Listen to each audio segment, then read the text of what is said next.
Twitter has decided that they are now going to ban basic science. And this has led me to basically say over and over on Twitter yesterday and today, men are men, women are women, come at me, bro.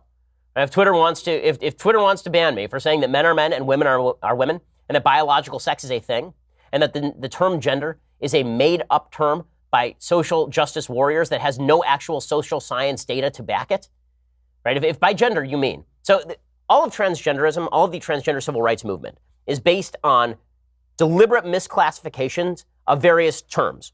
Okay, so if we're talking about biological sex, there's no question that human beings are sexually dimorphic. There are men and there are women. And when people say, well, there are a bunch of sexes in between, no, you're now talking about intersex disorders. Okay, those are actual disorders. But that's like saying that because a pencil that came off the assembly line was mistakenly created without an eraser, that pencils generally do not have erasers.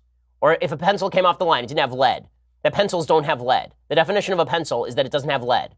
There's no such thing as a pencil, right? That's ridiculous. That's ridiculous. Words have meanings. Terms have meanings. Biological sex has a meaning. And to pretend otherwise is to deny science. It's so funny to hear all these people who love to talk about climate change pretend there's no such thing as a man and no such thing as a woman. And so there's biological sex. Then there's a term called gender. And this is where the left has decided that gender is basically along the spectrum of maleness and femaleness. Right? That however, there's a bunch of genders, an infinite variety of genders, in fact.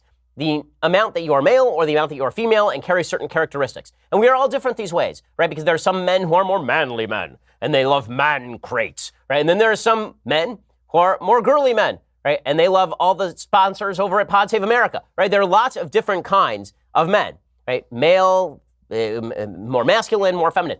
But the term gender has no specified number of genders that exist, right? It's basically just every individual has their own gender, which means that it's a meaningless term.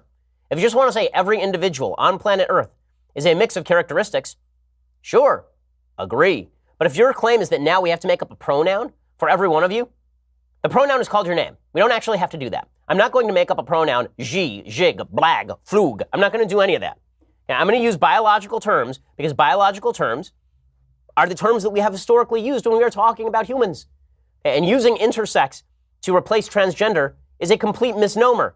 It's not the same thing at all. Transgender folks are claiming they can be fully genetically male and also female at the same time. Fail. This is biologically not true.